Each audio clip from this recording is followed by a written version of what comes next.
할렐루야.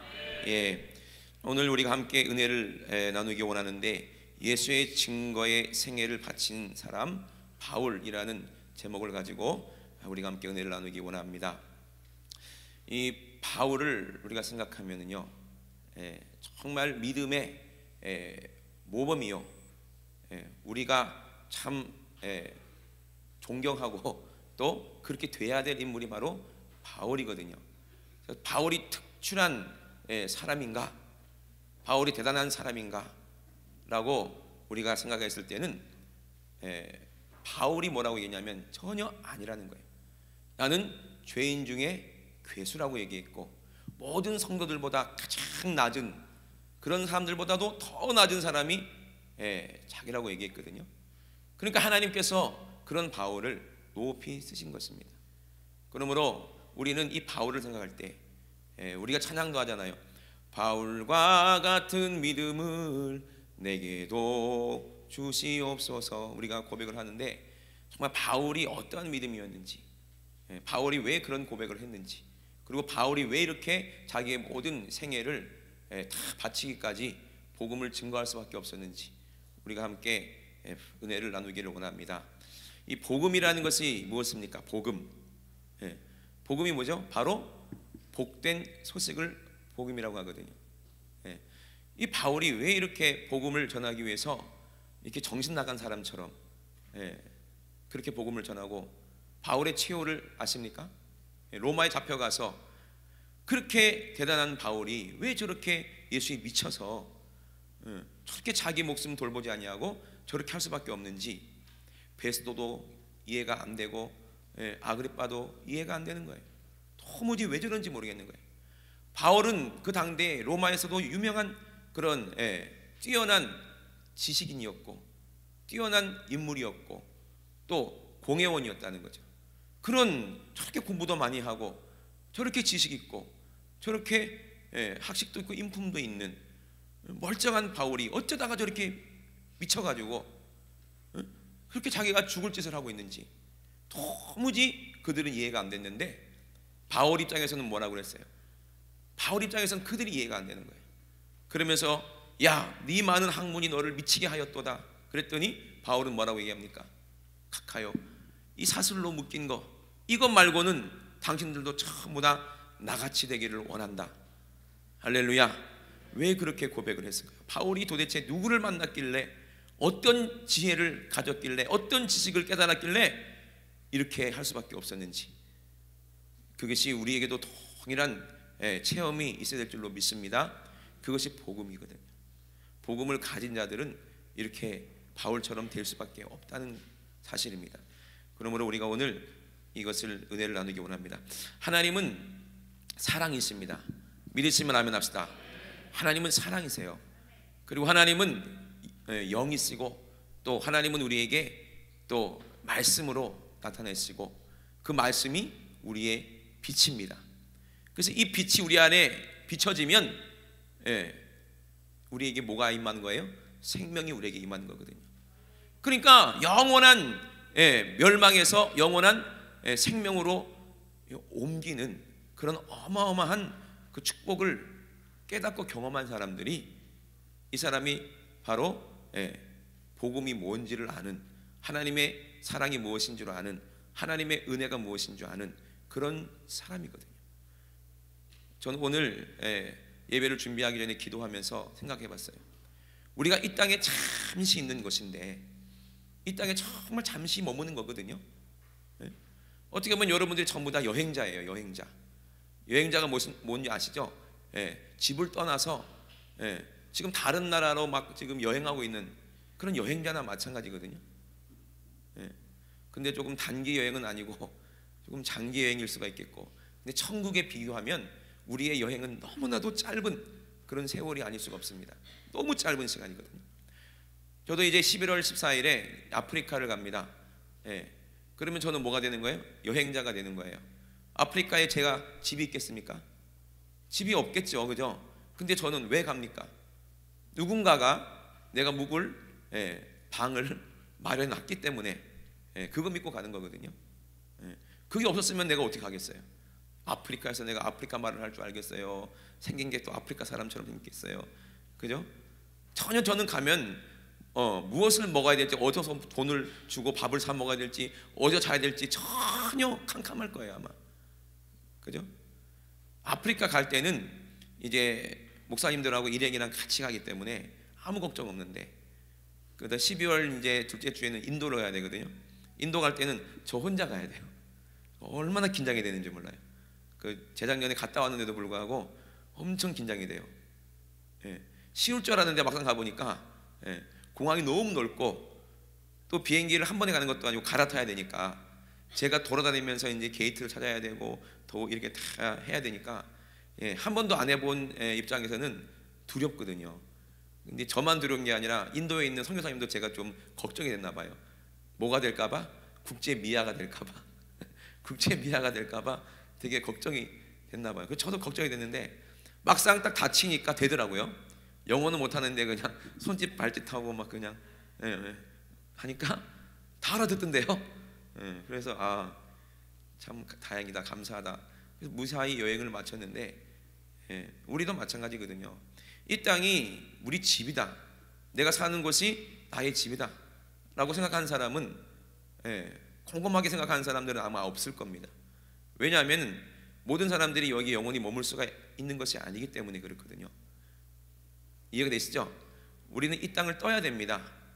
그러면 하나님께서 왜 이 세계를 만드셨는지를 여러분들 분명히 아십니까? 하나님이 이 우주를 만드시고 하나님께서 이 우주에 지구를 만드시고 천지를 만드신 이유가 뭐냐면, 이유가 딱 한 가지가 있어요. 창세기를 보니까 뭐냐? 바로 하나님을 대적하고 교만해서 완전히 타락한 사망권세 잡은 자가 있어요. 이게 원수 마귀거든요.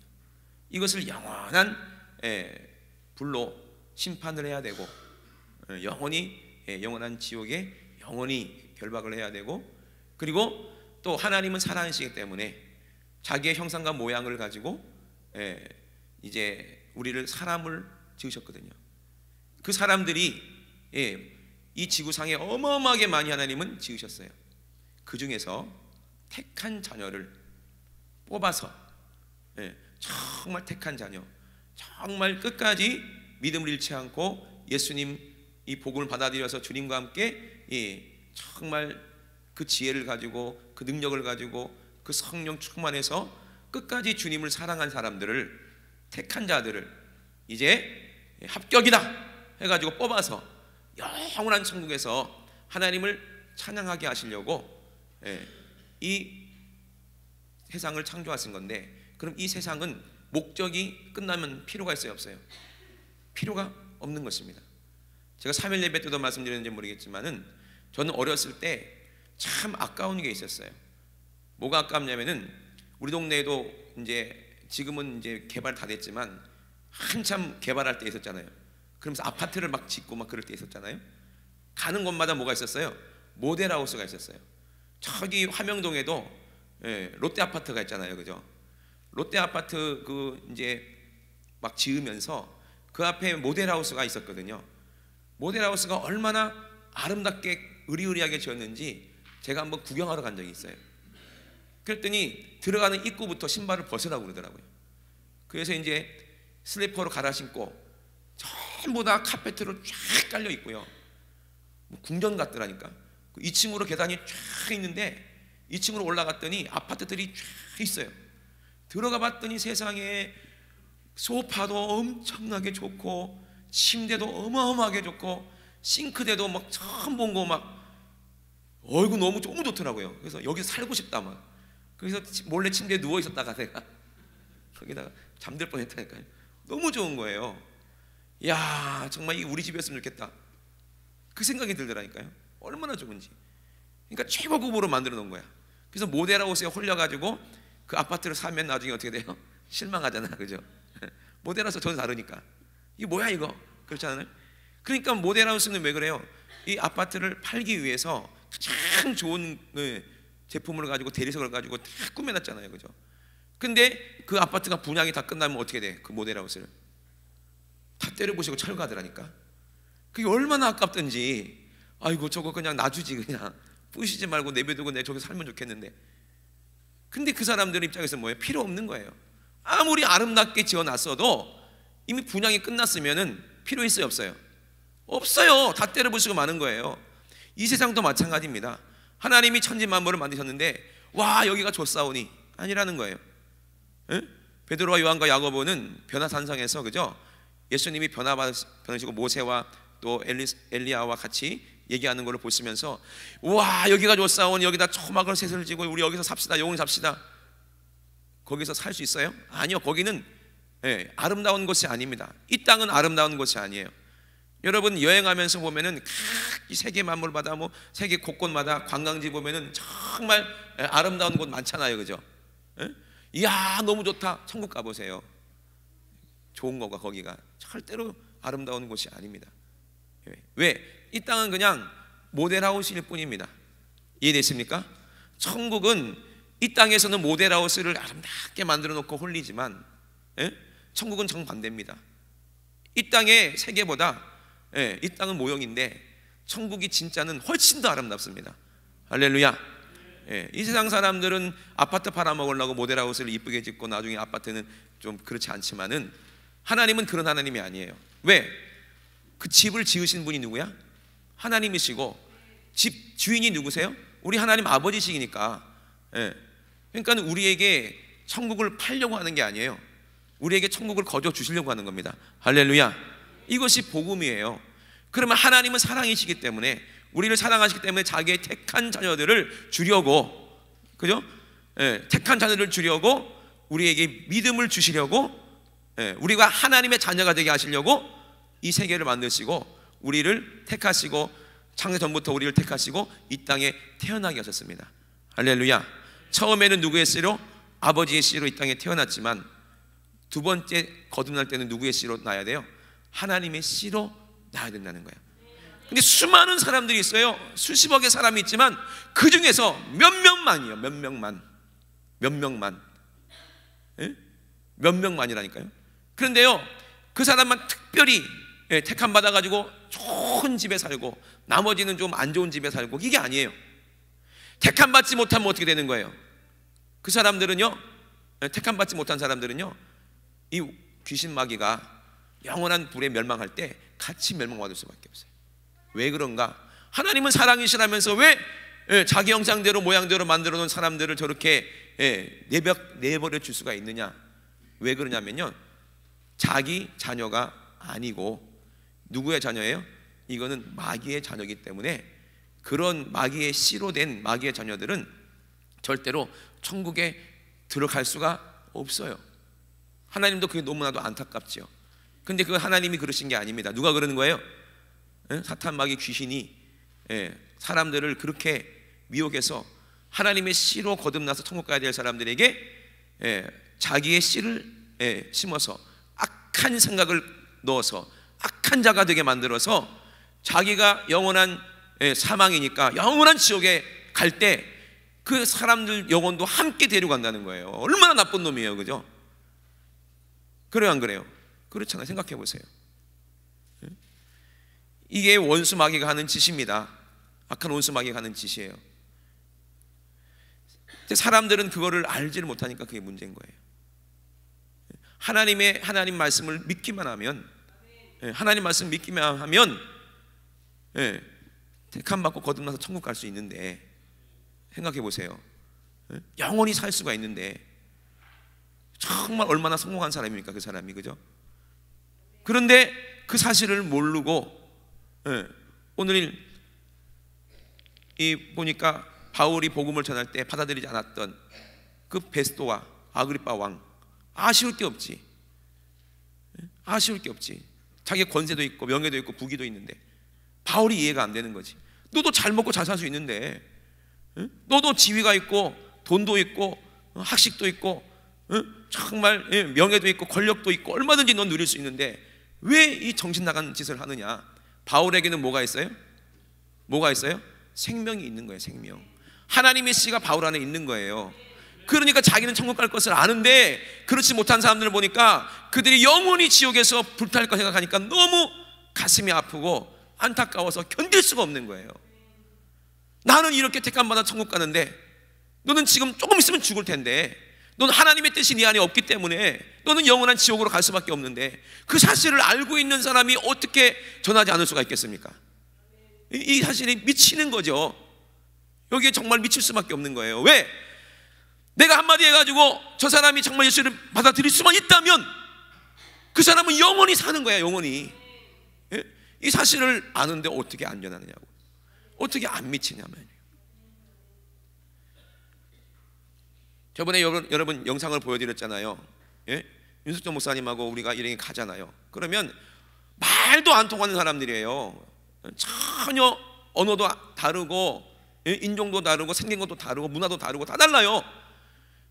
그런데 어떻게 그렇게 그들을 바라보면 눈물이 나냔 말이에요. 어떻게 살리고 싶은 마음이 왜 드냐 이 말이에요. 예? 언제 봤다고? 그 사람은 언제 봤다고? 그게 누구의 마음이냐면, 예, 진짜 주님이 내 안에서 하나님의 자녀가 됐으니, 하나님의 씨로 하나님의 자녀가 되면, 예, 하나님처럼 그 마음을 주시는 겁니다. 할렐루야. 그래서 택한 자가 적은데 한 사람이라도 더, 예, 악한 귀신에게서, 멸망에게서 건져서 천국으로만 데려갈 수만 있다면 하나님이 얼마나 기뻐하시는 줄 아세요? 얼마나 하나님이 기뻐하시는 줄 아세요? 하나님만 기쁜 줄 아세요? 이 복음을 전하는 사람도요 같이 기뻐요. 여러분, 그만큼 큰 보람이 있는 줄 아십니까? 죽어가는 사람, 요즘에는 세상이 척박해서 어떤 청년이 그 구급 처치하는 그 자격이 있는 청년이었대요. 예. 그래서 어떤 중학생이, 여자 중학생이, 예, 그 물에 빠졌는지 어쨌는지 애가 숨을 못 쉬고 있는 거예요. 물놀이 하다가 물에 빠져가지고 건져놨는데 숨을 안 쉬고 있는 거예요. 그래서 어머니가 거기 발을 동동 구르고 있고, 그래서 어머니하고 동의를 하는 거예요. 제가 이거를 배웠는데, 심폐소생술을 배웠는데 내가 얘를 이렇게 살려도 되겠습니까? 그러니까는 급하니까 아이고 살려달라고. 그래서 열심히 이렇게, 예, 이걸 뭐라고 그래요? 이걸 깍지 껴갖고 이렇게 누르는 거, 예? 그게 맞는 거예요? 내가 불안해가지고. 예. 저는 걱정 없는 게 우리 집사람이 이거 할 줄 알거든요. 예. 우리 집사람 할 줄 알아. 그러니까 나는 이제 자빠져도 쓰러져도 우리 집사람이 나 살릴 거니까 마음이 든든해. 예. 근데 그거 하려면요 몸에, 예, 무게를 실어갖고 있는 힘을 다해서 해야 된다는 거예요. 갈비뼈가 부러지는 게 90%래요. 갈비뼈가 부러져도 사람 살려야 될 거 아니야. 정상적으로 하면 갈비뼈가 부러질 수밖에 없대요. 갈비가 약하니까. 그래서 그렇게 열심히 해가지고 애가 살아났어요. 애 살린 거라. 근데 나중에 경찰서에 전화가 왔더래. 예. 왜 그런가 봤더니 애 갈비뼈를 부러뜨리고 성추행을 했다는 거예요. 성추행을 했다는 거예요. 가슴 만졌다는 거지. 누가 그렇게 신고했냐면 그 딸의 아빠가. 그래가지고 고소를 해가지고 300만 원인가 물어줬대요. 사람 살려놓고.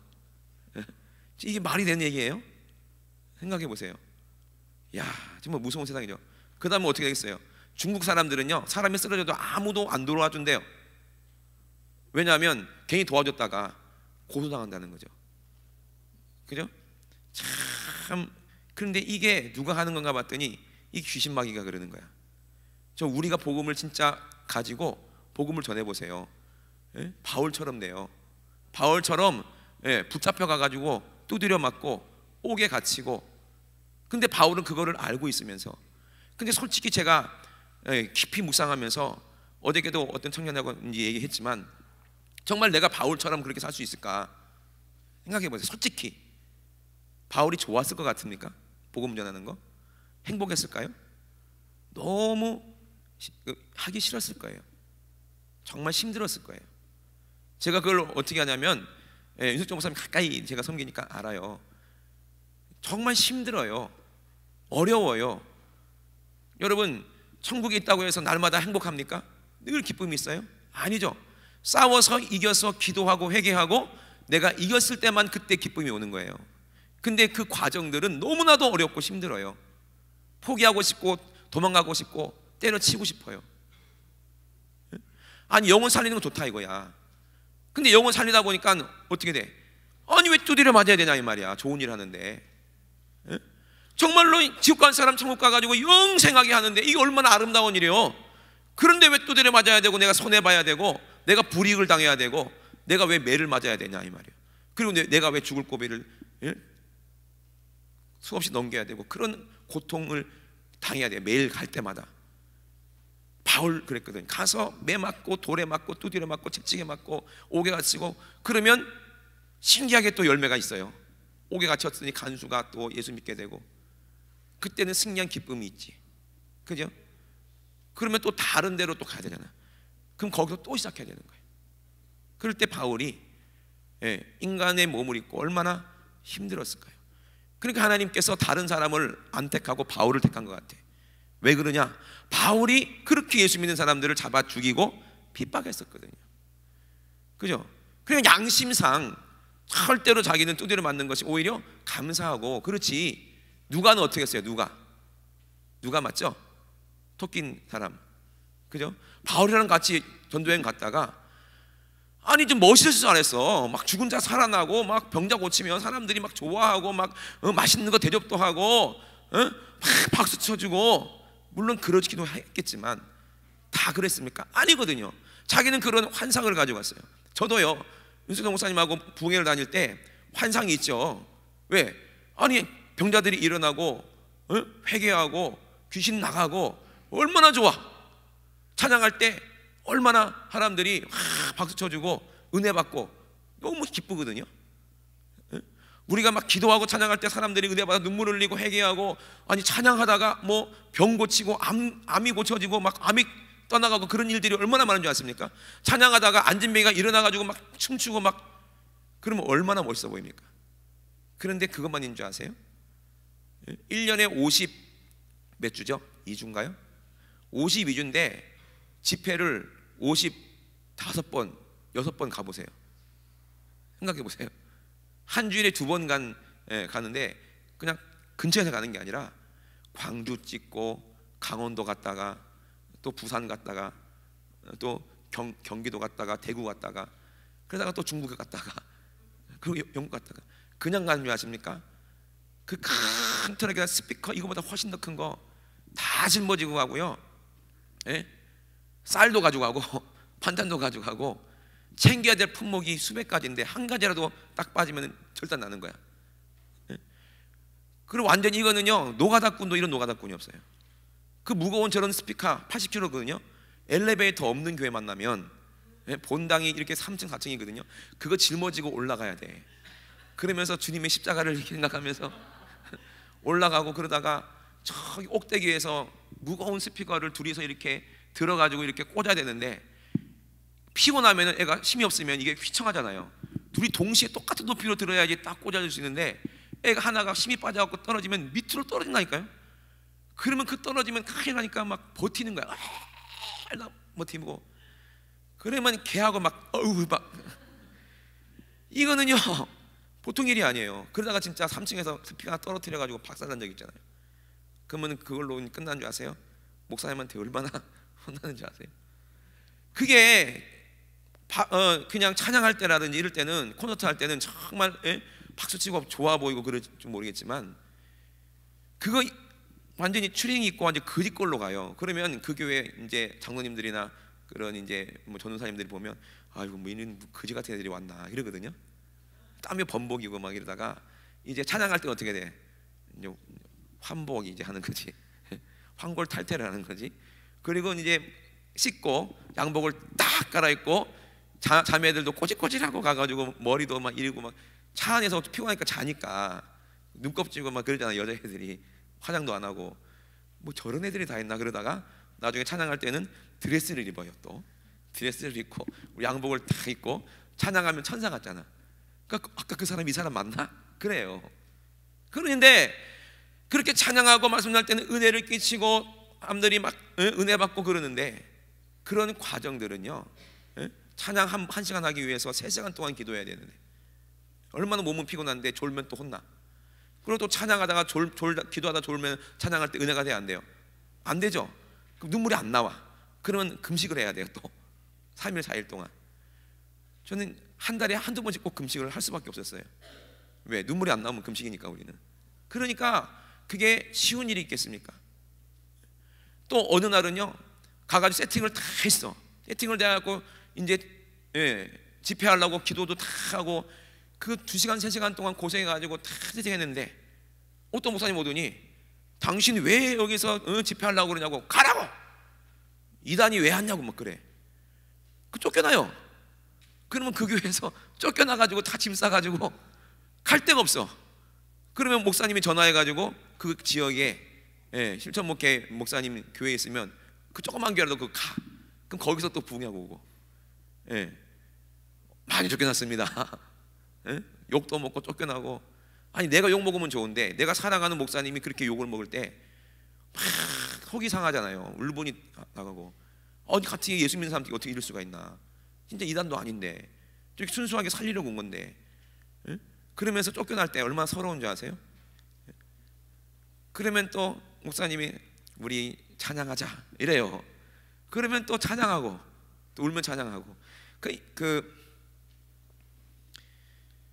바울 생각하면요 우리는 진짜 아무것도 아니에요. 근데 바울 생각해 보세요. 그 가는 곳마다 그런 모진 이제 목숨을 잃을 수 있는 그런 위험한 곳을 얼마나 다녔는지 몰라요. 바울이 고백했잖아요.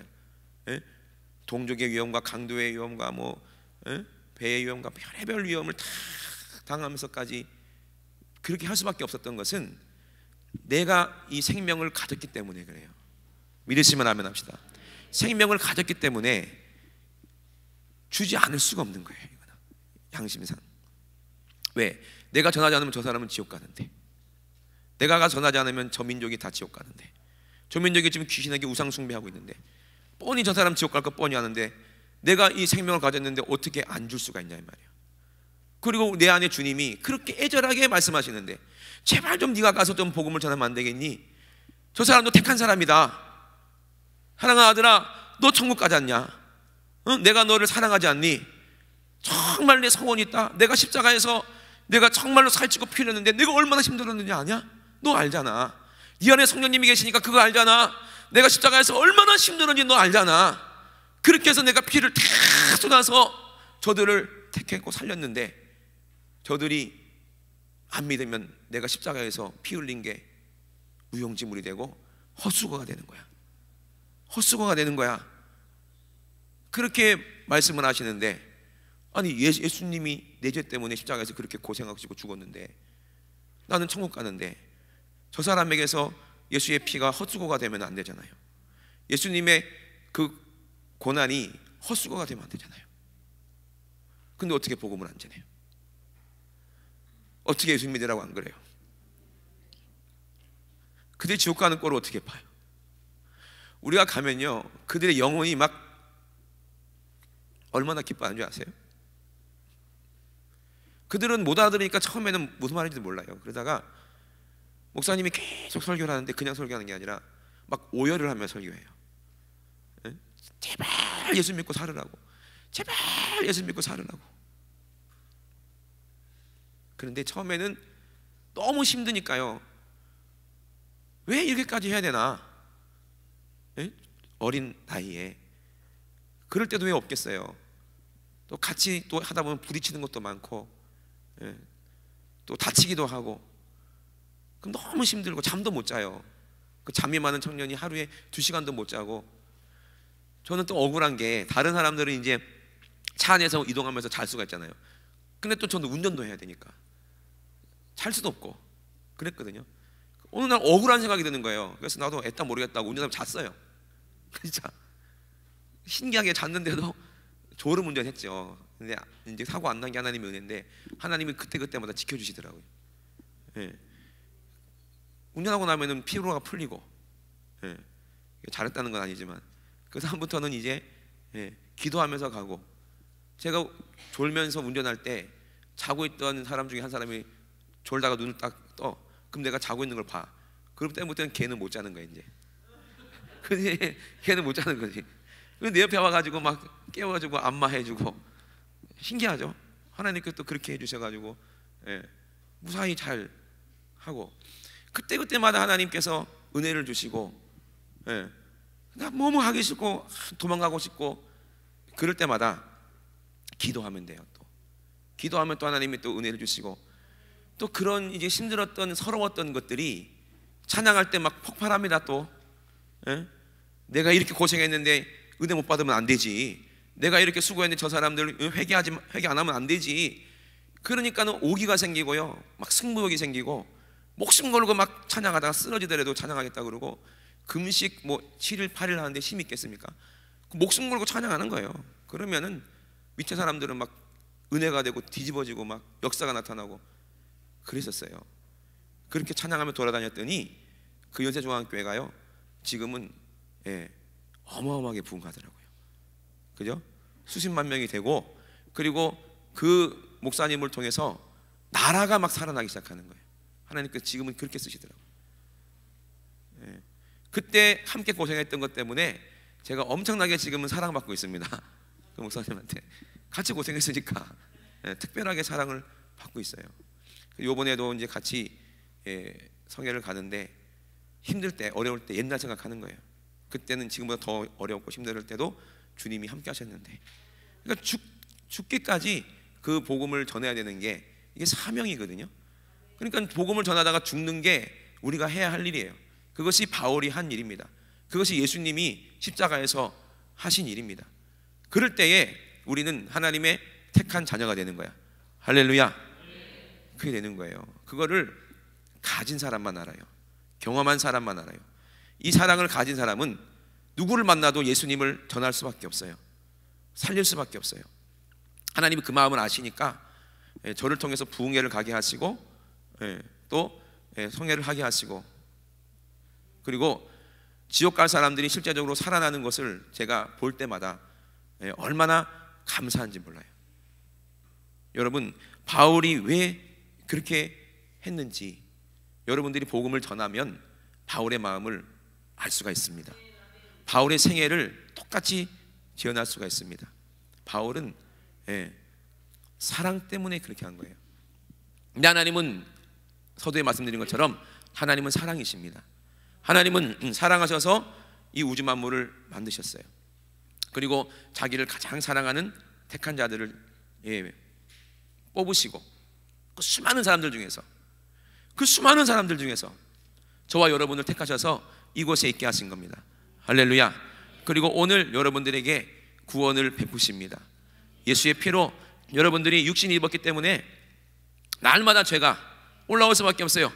바울도 그랬거든요. 바울도 로마서에 보니까 나는 공고한 자로다, 오라 나는 공고한 자로다. 내 안에 빛이 있는데 또 어둠의 법이 있어서 나를 맨날 죄로 나를 사로잡아 오는 것을 보는도다. 어떤 죄를 지었을까요, 바울이? 우리처럼 그런 죄는 아닐 거예요. 그죠? 근데 어떤 죄일까요? 두드려 맞을 때 피하고 싶다, 도망가고 싶다. 그 사랑했던 동역자가 누가가 톡 꼈을 때 그때 얼마나 화가 났을 거예요. 그죠? 그런 것도 하나님 앞에서 회개할 일이고, 그럼 모든 불쌍한 것들이 왜 없겠습니까? 바울이 안에 그런 걸 돌아봤을 때 내가 과거에 이렇게 나쁜 놈이었는데 내가 하나님 앞에서 어떻게 이렇게 원망할 수가 있었지? 내가 어떻게 저 사람을 판단할 수가 있었지? 어떻게 저 사람을 내가 그렇게 할 수 있었지? 오늘 본문에 보면요, 바울이 눈물을 흘리면서 호소하는 내용이에요. 오늘 본문이 말씀이. 그래서 이 구절을 읽을 때는 보면 그 성경책에 말줄임표 있는 거 다른 데 보신 적 있으세요? 근데 오늘 본문에는요, 15장에 보면 뭐라고 되어 있냐면, 그러나 우리 본문 윗절 바로 위에 절이거든. 15절. 그러나 내가 이것을 하나도 쓰지 아니하였고 또 이 말을 쓰는 것은 내게 이같이 하여 달라는 것이 아니라 내가 차라리 죽을지언정 하면서 말줄임표가 있어요. 이거는 왜 말줄임표가 있을까? 말을 다 못 맺었거든요. 왜 그랬을까요?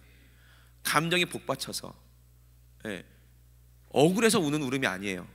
왜 그런가 봤더니 그 앞에 내용을 보면 게바라든지 바나바라든지 바나바가 아니고 게바라든지 다른 사도들은 성도들이 이제 헌금한 걸 가지고 이제 생활비를 해줘요. 그게 원래 율법이고 맞는 말이고 하나님의 뜻이거든요. 나는 그런 권리가 없냐? 나도 당연히 그럴 수 있고 나도 사도다. 근데 자기가 복음을 전해서 예수 믿은 사람들이 사람들의 말을 듣고 말만 듣고 바울을 사도로 인정을 안 하는 거예요. 왜 그러냐? 직접 예수님을 본 사람, 예수님과 진짜 제가 윤석조 목사님하고 동고동락한 것처럼 예수님과 그렇게 3년 6개월 동안 같이 먹고 자고 했냐? 네가 12명의 제자냐? 그 사람만 사도인데 너는 아니지 않느냐? 하고 자기가 그렇게 은혜 받아놓고서는 사람들이 그렇게 얘기하니까 나도 예수님을 만났다, 나도 예수님을 봤다. 그래, 다른 사람들은 내가 사도가 아니라고 하더라도 너희는 나를 사도로 인정해야 되지 않느냐? 내가 그들보다 뭘 못했냐? 내가 개바도 전제여행 다닐 때 부인 데리고 다녔거든요. 에? 저도 부인 좀 데리고 다니고 싶은데 안 따라오려고 그래가지고 오라고 하면 마지막 날 한 번 딱 오고 뭐 그러거든요. 나는 그럴 권리가 없느냐? 나는 성도들이 낸 그런 도움을 받아서 내가 전도할 때도 힘든데 그걸 쓸 권리가 없느냐? 있다 나도. 근데 나는 그렇게 하지 않는다는 거예요. 어떻게든지 자비랑 해가지고 복음을 전하고 싶은 거예요. 왜? 그만큼 더 주님을 사랑하니까. 혹시라도 내가 그런 거 받는 것 때문에 혹시라도 시험 들 사람이 있을까 봐 아예 그것조차 안 하겠다는 거야. 왜? 이 복음은 거저받았으니 거저주는 거니까 이건 받아도 되는 거지만 내가 안 받겠다는 거예요. 이만큼 바울은 그 일에 열심이었거든요. 그러니까 우리도 어디 가도 사례비 안 받아요. 뭐 사례 받는 게 뭐 죄라고 그런 건 아니에요. 나는 안 받아요. 왜 안 받냐? 그걸 받을 필요도 못 느끼고 받을 이유도 없어요. 왜? 거저받았으니까 거저주는데 내가 왜 사례를 받아야 됩니까? 우리 교회에서 생활비를 줘서 먹고 사는데 뭐하러 다른 교회 가가지고 부흥했는데 거기서 사례비를 내가 받아와야 돼요? 저로 그럴 마음이 전혀 없거든요. 근데 바울도 그렇게 얘기하고 있는 거예요. 그러면서 내가 이렇게 말하는 것은 나한테 돈 달라는 게 아니요, 내가 차라리 죽을지언정 그렇지 않겠다는 거예요. 내 진심을 알아달라는 거예요. 내 수고를 알아달라는 거예요. 누구든지 내 자랑하는 것을 헛된 대로 돌리지 못하게 했으면 좋겠다는 거예요. 자랑이 뭔지 아십니까? 바울이 자기가 전도해서 예수 믿고 천국 가는 사람들이 바울의 자랑이에요. 그런데 그들이 나중에 시험 들게 되고 이런 것 때문에 시험 들게 되면 이게 자기가 헛수고한 거 되는 거잖아요. 그런 게 제일 안타깝다는 거예요. 그러면서 눈물을 뿌리면서 고백하는 내용이 오늘 본문입니다. 내가 복음을 전할지라도 자랑할 것이 없으면 내가 부득불 이것이 할 일이라는 거예요. 내가 해야 된다는 거예요. 부득불 해야 된다는 거예요. 만일 이 복음을 전하지 아니하면 내게 화가 있을 것이로다. 화가 있겠다는 거. 그걸 알고 있는 거예요. 화가 있다는 거예요. 다른 사람보다 특히 바울은 더 했을 거예요. 왜? 처음에 핍박하던 사람이었으니까. 그죠? 근데 우리도 마찬가지입니다. 우리도 핍박한 사람이에요. 저도 핍박한 사람이에요. 나도 예수님 일에 얼마나 많이 방해했고요, 얼마나 많이 죄를 졌고요. 그때마다 주님은 내 죄 때문에 십자가에서 못 박혀야 됐는데 저도 예수님을 핍박한 사람이거든요. 근데 내가 이 사랑을 받고 이 사랑을 깨닫고 복음을 전하지 않으면 나에게는 화가 있는 거예요. 그러니까 너는 화가 있을 것을 알기 때문에 나는 내가 살려고 복음을 전하는 거거든요. 내가 다른 사람들보다 대단하고 다른 사람들보다 능력 있고 영역이 있어서 내가 하나님께서 나를 특별히 택하셨으니까 내가 복음을 전하는 게 아닙니다. 저 살려고 하는 거거든요. 바울도 마찬가지였어요.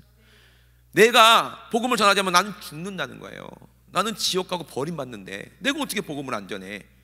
하나님이 나를 버리면 나는 완전히 끝인데 아무도 나를 돌아보지 않는데 나 살고 싶어서 복음을 전하는 거야. 나만큼 교만한 사람이 어디 있어? 나만큼 대단한 사람이 어디 있어? 나만큼 혈기가 이렇게 많은 사람이 어디 있어? 사람을 죽이는 사람인데 내가 복음을 전하지 아니하고 내가 하나님께 붙잡히 않으면 나는 언제 또 돌변해가지고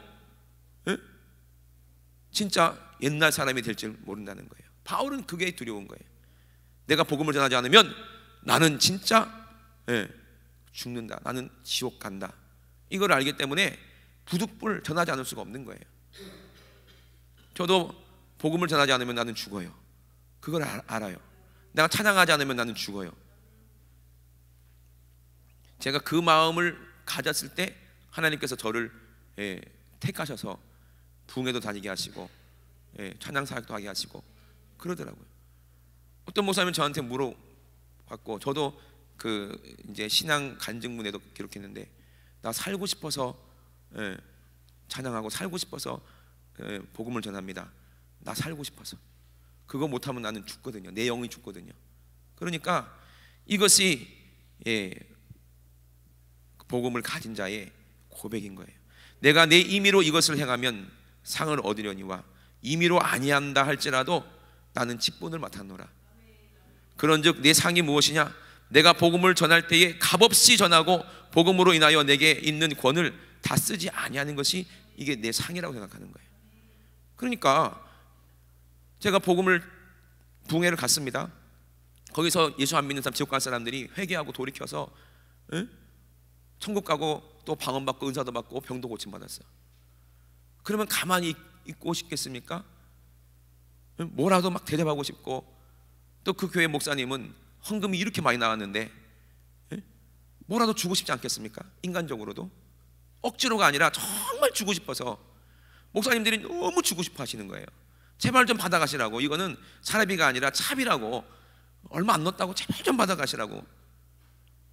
저는 절대로 안 받아요. 그러면서 그거를 거절하기가 너무 힘들어요. 그 마음을 알기 때문에. 그런데 목사님, 저도 한 번만 생각해 주세요. 저는 우리 하나님하고 약속한 게 있어요. 받을 마음도 없을 뿐더러 이거를 받을 수가 없는 거예요. 왜? 두 가지거든요. 그 은혜가 너무 크니까는 받을 수 없는 것도 있고요, 또 야가 빠졌기 때문에 안 받는 거예요. 왜? 하늘의 상이 얼마나 큰데, 영원 살리고 하나님의 일을 한 상이 하늘에 얼마나 큰데 그거를 몇 푼 돈하고 바꿔요? 그런 내가 아무리 산수를 못하지만 그런 머리는 있거든요. 계산이 있잖아요, 그죠? 그걸 받아 챙기면 하늘의 상은 어떻게 돼? 생각해 보세요. 그 엄청난 손해거든요. 그거 안 받는 거죠, 그죠? 하나님 더 큰 걸로 주셔야죠. 이건 아닙니다. 안 맞지. 이해되시죠? 예? 이게 바울도 똑같이 얘기하는 거예요. 예? 내 상이 있다는 거예요. 예. 그래서 값없이 전하고 복음으로 인하여 내게 권을 쓰지 있는 권을 다 쓰지 않는 거, 육신이 편하려고 안 하는 거. 저도 이번에 그 광명에 부흥회를 가는데 보니까 큰 교회도 아니고 조금 성도들이 한 30명 정도 있는 교회라고, 이런 교회도 오시냐고 저보고. 당연히 가야죠. 그런데 이제 뭐 호텔을 잡을까요? 뭐 모텔을 잡을까요? 저는 그런 거 안 좋아합니다. 교회에 잘 때 있으면 그냥 교회에서, 잘 데 없으면 장의자에서 자겠습니다. 그랬어요. 부담스럽거든요. 그런데 가보면요, 이미 예약해 놓은 데는 있어요. 이미 다 숙소를 예약해 놨으면 그걸 또 이렇게 하기 어려우니까 그냥 교회 가까우면은 가는데, 그 전에는 제가 미리 얘기를 해요. 그냥 괜찮다고. 씻는 게 동네에 목욕탕이냐고 물어보면 목욕탕 있는데, 그러면 교회에서 살게요. 교회에서 살게요. 이거를 다 안 쓰겠다는 거예요, 내 권리를. 아니 진짜 땀이 뻘뻘 흘러거든요. 집회하고 하고 나면. 그러면 샤워도 해야 되고 목욕도 해야 되고 하는데, 그거를 안 쓰는 게 더 좋겠다는 거예요. 왜? 그만큼 하늘의 상이겠죠. 그거를 알기 때문에 그래요. 그러니까 옛날에 목사님도요, 보고 배운 거죠. 지하에 방이 있으면 같이 자고. 우리도 그랬어요. 장의자에서 자는 세월이 거의 뭐 10년 가까운데 장의자에 누우면 얼마나 편한지 몰라요. 내 집이야.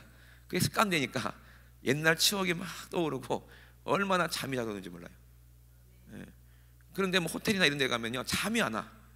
뭐 어색하고 그래요. 낯설고 마음이 안 편해. 육신은 편할지 모르겠지만. 그러니까는 진짜 복음이 있으면 그래요. 그러면 주님이 나도 마국간에서 태어났느니라. 나도 누울 곳도 머리 둘 곳도 없었다. 그러세요. 그런데 무슨 말 하겠습니까? 거기다 대고.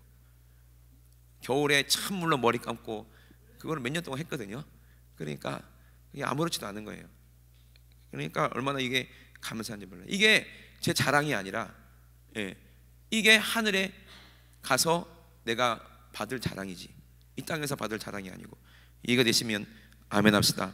그래서 내가 모든 사람에게 자유하였으나 스스로 모든 사람에게 종이 된 것은 더 많은 사람을 얻고자 함이라.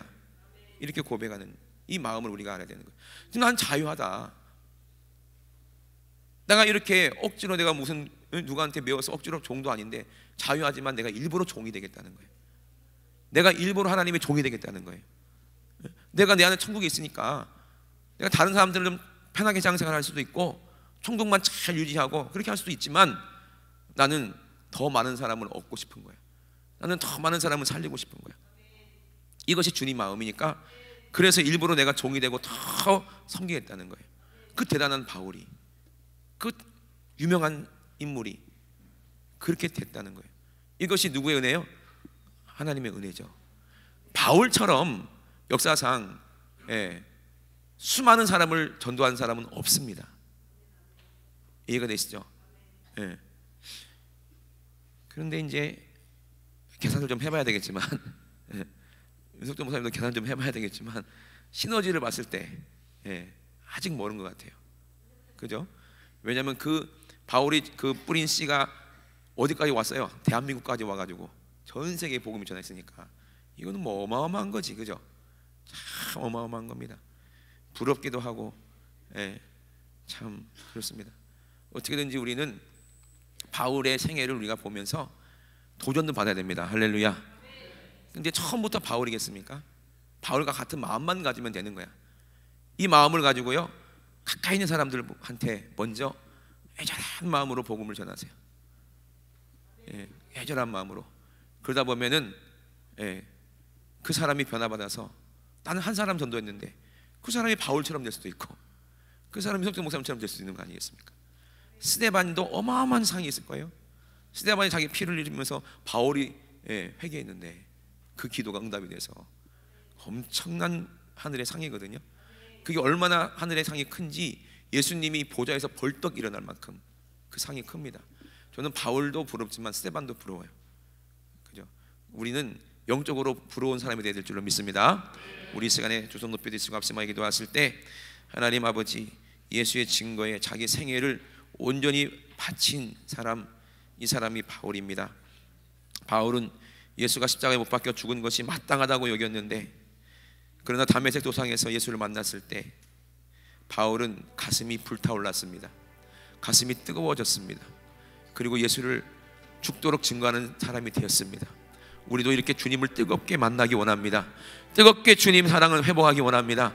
뜨겁게 첫사랑을 회복하기 원합니다.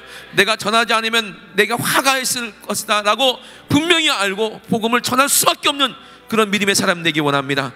우리를 그렇게 만들어 주시옵소서. 우리 주여 삼창하시고 우리 앞서만 기도합니다. 주여, 주여, 주여. 하나님, 우리 아버지, 우리가 바울 생애를 볼 때 아버지 나의 모습이 얼마나 부끄러운지